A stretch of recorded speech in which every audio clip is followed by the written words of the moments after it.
Karina recently proved her popularity as a designer. Yes, you heard us right. A designer is actually pretty high as well. When a purse featuring her own hand-drawn design received the highest bid at an auction on Monday. Monday, that was like just this week. Wow. Okay, now Karina Lau's handbag, a one in a series designed by selected fashionistas like Fan Wong, Raymond Hui, and Rick Chin. Now, this one we see here was a green, eco-friendly Fendi bag designed by Fan Wong, or Fan Wong rather. Fan Wong. Yes. Was to celebrate the 10th anniversary. Like it? This one? Yeah. Fan Wong's design? Didn't you think it's tacky? Well, Are you friends with Fan? I don't think I would have bought it, I guess. Because it looks like it's made out of paper. Alright, folks, if you think it's tacky, you gotta tell us. Yeah. Would you have bought this bag designed by Fan Wong? Fan Wong. Fan Wong Fan. Yeah. So this was actually, they were all designed as part of the Fendi 10 show to celebrate the 10th anniversary of the Italian fashion house. Now, this bag, designed by Karina Lau, was sold to an unidentified bidder. Tony after for Hong Kong 98,000 after fierce bidding. Tony Leung. I'm sorry. Alright. Now, bad news for you if you're a Harry Potter fan. Are you a Harry Potter fan? No, I'm not. I am. Thank goodness. Well, the release of Harry Potter and the Half-Blood Prince has been postponed to next year. Why? July 17, 2009. Isn't Tell it us why. terrible? Tell It's us why. tragic. It was originally scheduled to open at the end of this year, but Warner Brothers had to postpone it so that it could guarantee the studio a major summer blockbuster in 2009. Now, the Hollywood Writers' Strike. Writers' Strike. I'm starting to speak like the Blah, Emma blah. Fudd. The Hollywood Writers' Strike, which paralyzed the movie industry earlier this year, has made it hard for the studios to get ready for a big blockbuster for the summer of 2009. So they decided to slot Harry Potter for the season instead so that he could cast some magic for the studio's 2009 box office performance. Now the five... What? I think they were slated for 2008, and then after that, Yeah. they pushed it back to 2009. Yes, that's Yes, right. okay. Now the 5 Harry Potter films released so far have grossed more than $6 billion worldwide since 2001, making it one of the most lucrative franchises of all time in terms of box office. Yes, because otherwise I think the most lucrative franchise would be McDonald's. We're talking about movie franchise. Yeah, but honey. movie franchises, yes. Meanwhile, talking about franchises... Yes, George Lucas' new animated film Star Wars: The Clone War is being attacked by the very franchise, by fans of the very franchise. Well, I Many told on the internet are calling it a piece of crap. I told you so the other day, remember? Well, you know, you can't judge from a trailer. Some trailers are beautiful, but, you know, the movie's bad. And in this case, the trailer was bad and the movie is bad. Well, I knew it from the trailer. Because the trailers essentially are the things that, you know, you pack all the power punch stuff into that short span so that you can draw people to the movie. So if that doesn't cut it, what does it say of the rest of the movie? Yeah, well, now they're saying that, netizens are saying that George should quit filmmaking altogether before he tarnishes his reputation completely. Whoa, Yeah. that's harsh though. As one former fan writes on the internet, I've been a fan since the first movie in 1977. I guess this is an old fan. But now it's all about greed and slapping the name Star Wars onto something and collecting the money from foolish people.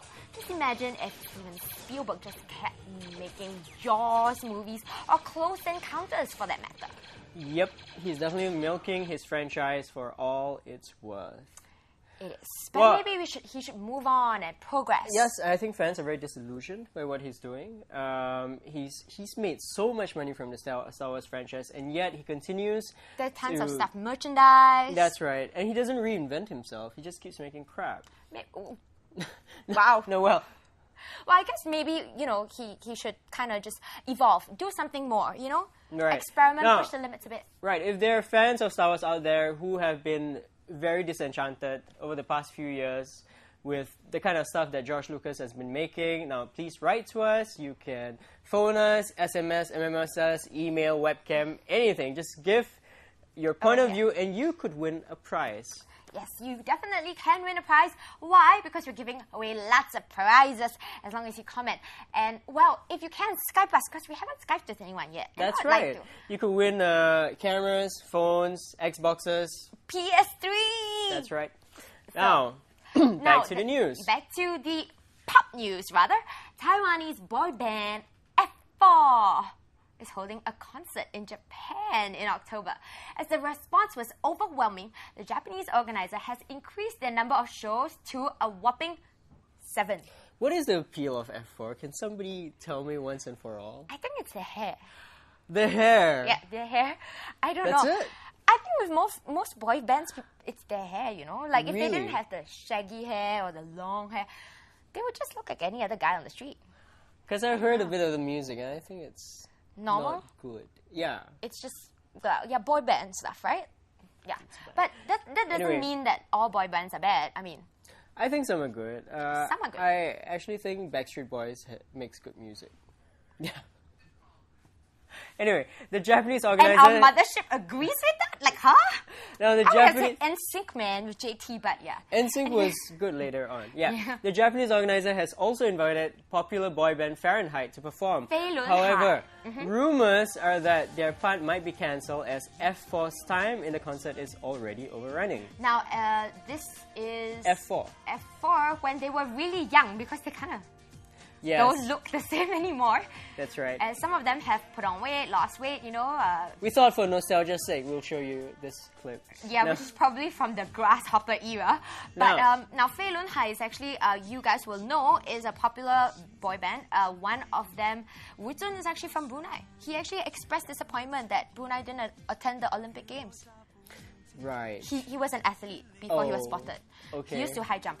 Anyways, Now- F4 has broken the record in the number of concerts held in Japan by Chinese performers, surpassing big names like Fei Wong and Jay Chou. Yes. Now, okay, enough of L4. L4. Can we move on? I Yes. don't really like L4. Now, meanwhile, there's another male model, a male model, an model. ex-male model from the 80s, has published a tell-all memoir about the female supermodels he slept with. Now, the book is called Sex, Love, and Fashion, a memoir of a male model. And he talks about the women he slept with, including Andy McDowell, who, as you know, is an actress and formerly a supermodel. He's also slept with Tatiana Petits. Petits? How apt What a great name. Tatiana Petits. Yes, and he also slept with Paulina Poriskova, you know, the very beautiful who was Whoa. the supermodel and an Our actress at one cameraman point. is turning his head. Yeah. Hello, over here. No, he described having going to bed with her as similar to a professional wrestling match. She was a very rough one. That is so disturbing. That's what he said. Professional wrestling And match. apparently he slept with Elle Macpherson as well. Now, Elle, Yes. she's hot. Yeah, he says that, in his own words, trying to remain calm when Elle Macpherson stripped down was challenging. I'm sure. Challenging is an understatement. I don't know, there's like something eek-worthy about that. But the book is called Sex, Love and Fashion, as he said. And he says the reason that he wrote it was because to talk about my life in the wild and exciting fashion world, and also to explore my journey to find true love and happiness. Right. Yeah. More like making money from name dropping and pants dropping. Apparently, he's become such a wild party boy that he fell asleep in the sun during a Bruce Weber photo shoot. A very angry Weber said, "Do you think you're so important now that you're exempt from being professional?" Now, there's plenty of gossip here, including how Naomi Campbell was once sweet and innocent. Yeah, so I don't remember the day. I think fashionistas will love this book. Now, currently, he I'm is... getting it for me. You can tell me about your thing later, but I think we're overrunning. Yes. Anyway, he's currently married now with 2 kids, modeling occasionally, blah, blah, blah, blah, blah. Bookings, photographer, fitness That's right. consultant. Now, finally, before we go, we want to show you pictures of Park Si-yeon, the very, very beautiful actress From Korea, of from course. Korea. Surname She's Park. now the spokesperson for Hilfiger Denims. Look at her, she's hot. Hilfiger, Tommy Hilfiger. Yes, Hilfiger Well, Denims. Wasn't Hilfiger once talked about because of the racism implied in his brand? Well, maybe. I didn't know about that, but maybe he's trying to overturn that image, or rectify that image. clever best. Hey, Razor TV, me and my friends got to sign off because lecture starting soon. Don't miss it. We'll be back at 4 p.m. Yeah? Now it's time for work and study. Oh yeah, very exciting for the table tennis semi-final. I got a strong sense we can make it to the finals. Go Team Singapore! Alright, and Lisha also says that, come on guys, give George Lucas a break. He's just trying to break away from what he's doing for like 30 odd years. It's his first try in animation, isn't it? Give it a chance if you ask me. It's not easy breaking away from your comfort zone after all. That is true. Now the movie will be premiering on August 28th in Singapore. So maybe you can get in touch with us then again when the movie opens, and maybe you'll agree with the rest of his fans who've seen it, who all say it's a piece of crap. Meanwhile, let's go over to Rage.